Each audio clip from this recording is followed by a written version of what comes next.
Um dos aspectos que mais nos chamam a atenção no episódio da paixão de nosso Senhor Jesus Cristo foi a coroa de espinhos que ele teve que usar. Aqueles homens maus, responsáveis por tramar e executar a sua morte, tiveram a ousadia de irem até o mato e coletarem ali espinhos grandes e flexíveis o suficiente para serem emaranhados, tecidos uns aos outros e formar uma coroa de espinhos que perfuraram a cabeça do Senhor em múltiplos pontos, vertendo ali seu precioso sangue e trazendo-lhe muita dor. É isso que a gente lê no Evangelho de Marcos, capítulo 15, versículo 17. Diz assim: E os soldados romanos vestiram-no de púrpura e, tecendo uma coroa de espinhos, lhe puseram na cabeça. Eis o grau de ódio e de aversão do homem pecador contra o Deus Santo. Sim, porque toda aquela maldade, toda aquela crueldade que o Senhor Jesus sofreu ali na sua paixão e morte de cruz foi uma amostra do ódio, da aversão que o homem pecador tem contra o Deus Santo. Como diz Paulo na carta aos Romanos, falando sobre o sofrimento do Senhor, sobre mim caíram as injúrias daqueles que te injuriavam. Jesus aqui falando. No entanto, aquilo que parecia ser só mais um requinte de crueldade do homem contra Jesus foi, na verdade, o cumprimento de um mistério que começou lá no Jardim do Éden e que Deus permitiu para nos ensinar uma lição muito preciosa sobre o pecado e a nossa salvação. Podemos constatar isso no livro de Gênesis, capítulo 3, versículo 17 e 18. Aqui, quando Adão e Eva cometem o primeiro pecado, Deus então anuncia um juízo, ou seja, uma punição contra eles por conta desse erro cometido. Deus então anuncia a Adão: porquanto deste ouvido a voz de Eva e comeste da árvore, etc., maldita é a terra por causa de ti. E o versículo 18 diz: espinhos e cardos ela produzirá, e comerás a erva do campo. Então, o que Deus quis dizer quando ele afirma naquele juízo que a terra passaria a produzir espinhos e cardos? Bem, é o seguinte: Deus quis dizer que a natureza que Deus criou para abrigar o homem, natureza essa que outrora, antes do pecado, era harmônica para com o homem, agora se tornaria hostil e potencialmente catastrófica. É isso que Deus quis expressar quando falou que a terra produziria espinhos. Portanto, o espinho representa o pecado, a maldição do pecado recaindo na natureza, recaindo sobre o homem pecador e trazendo severas consequências para o mesmo. No entanto, Deus não abandonou o homem ao poder da morte e ao pecado. Muito pelo contrário, ele iniciou, desde o Jardim do Éden, uma história de salvação que culminaria na pessoa do Senhor Jesus e passaria, inclusive, pelo chamado de Abraão. Quando Deus chama Abraão e promete fazer dele uma bênção e fazer dele uma grande nação e fonte de bênçãos para o mundo inteiro, Deus, num certo momento da história do patriarca, submete ele a um teste de fé dramático, comovente e muito significativo. Deus pede que Abraão sacrifique o seu único filho, Isaque, no altar, oferecendo assim aquele jovem rapaz em sacrifício a Deus.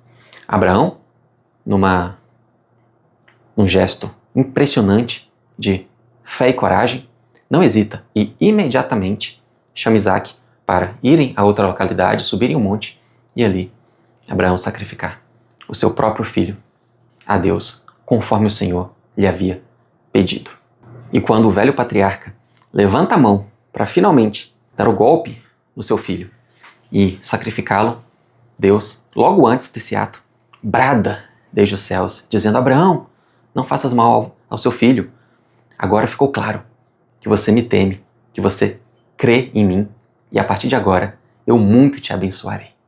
E nesse momento, Abraão vê uma cena mais ou menos parecida com essa aqui. Ele, certamente aliviado, mas ele tinha fé de que Deus poderia ressuscitar Isaque dentre os mortos, se fosse o caso. Mas Abraão, certamente aliviado, ele levanta os olhos e enxerga um carneiro.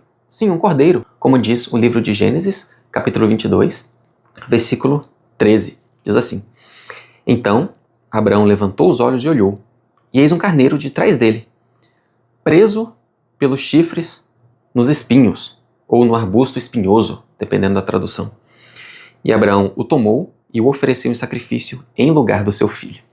Sim, então a disposição de Abraão em oferecer Isaque era uma figura de Deus, disposto a oferecer o seu filho Jesus em sacrifício, como de fato ele o fez.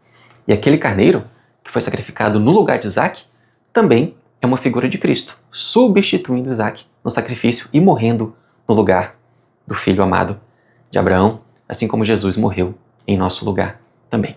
E Abraão viu aquele carneiro preso pela sua cabeça num arbusto de espinhos. Sim, aquele carneiro estava literalmente coroado de espinhos.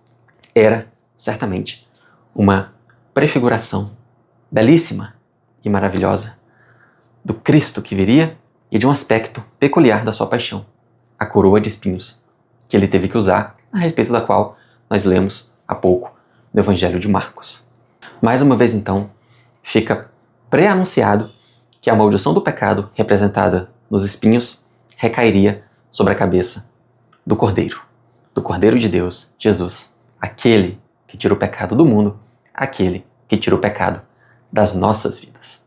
Sim, naquela cruz, ele tomou sobre si a maldição do pecado, representada ali na coroa de espinhos, tomando sobre si mesmo o peso, a culpa, a dor e o sofrimento que o homem pecador merece, e pagando o preço desses pecados, para que todo aquele que nele crê pudesse então ter os seus pecados perdoados e assim não precisarem sofrer as consequências eternas da maldição da iniquidade, que é a separação de Deus. Mas, muito pelo contrário, temos acesso à vida eterna, à vida do próprio Deus, a qual ele nos chama pela fé na pessoa do seu Filho bendito, Jesus Cristo, nosso Senhor. Tudo aquilo que Cristo fez e padeceu na cruz foi uma grande obra, um enorme sacrifício de si mesmo que ele, Jesus, ofereceu a Deus em favor da nossa salvação.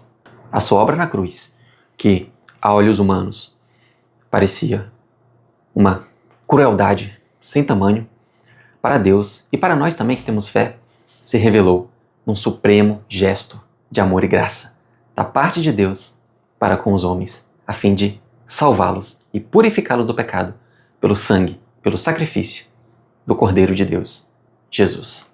E o selo, a marca registrada, a prova de que Deus aceitou aquele sacrifício e ele de fato foi eficaz, é o fato de Deus ter ressuscitado Jesus ao terceiro dia. E depois de 40 dias, já vivo e ressuscitado, andando por este mundo e pregando acerca do reino de Deus, o Senhor Jesus, 40 dias depois, subiu aos céus no famoso episódio da sua ascensão. Ele então foi exaltado soberanamente, assentou-se à destra do trono de Deus. Recebeu de Deus Pai um nome que é sobre todo nome, e como resultado, um dia, diante dele, todo o joelho se dobrará e toda língua confessará que Jesus é o Senhor. Hoje no céu, ele está em glória eterna, maravilhosa e infinita. Não mais coroado de espinhos, mas coroado, sim, de honra e de glória. É o que lemos aqui na carta aos Hebreus, capítulo 2, versículo 9.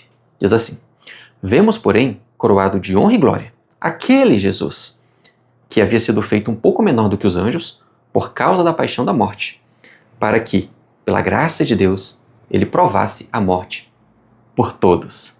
Sim, a cruz do Salvador foi um espetáculo da graça de Deus, um supremo gesto de amor e graça, no qual ele, para manifestar esse espetáculo da graça de Deus, provou a morte por todos, morreu por todas as pessoas de todas as épocas e lugares, sem exceção, sem acepção, a fim de que todos pudessem nele crer e assim receber o perdão dos pecados. Quem crê em Jesus, então tem as suas culpas, os seus pecados transferidos para Cristo, e ele já pagou por tudo ali naquela cruz. De modo que, para nós os que cremos, resta tão somente o amor, a graça, a bênção eterna e a eterna redenção e salvação que Deus tem para aqueles que confiam no seu Filho e depositam nele toda a sua esperança de salvação. Portanto, nesse vídeo, nós compreendemos um aspecto do mistério de Deus revelado pelos espinhos. Inicialmente no Éden, a natureza se torna hostil ao homem, agora pecador. O cordeiro que Abraão sacrificou estava preso pela cabeça nos espinhos. E Jesus, o Cordeiro de Deus, o cumprimento de todas essas profecias, foi coroado de espinhos, representando então o peso do pecado, a maldição do pecado que ele havia tomado sobre si na sua paixão. Hoje no céu, coroado não mais de espinhos, mas de honra e de glória, ele tem o seu coração todo amoroso e bem disposto a salvar qualquer um que nele crê. Portanto, creia no Senhor Jesus, viva em comunhão com Ele, porque um dia Ele há de nos receber na sua glória, lá onde Ele já está, esperando a cada um de nós. Eu sou Janael França, seu amigo cristão. Até mais.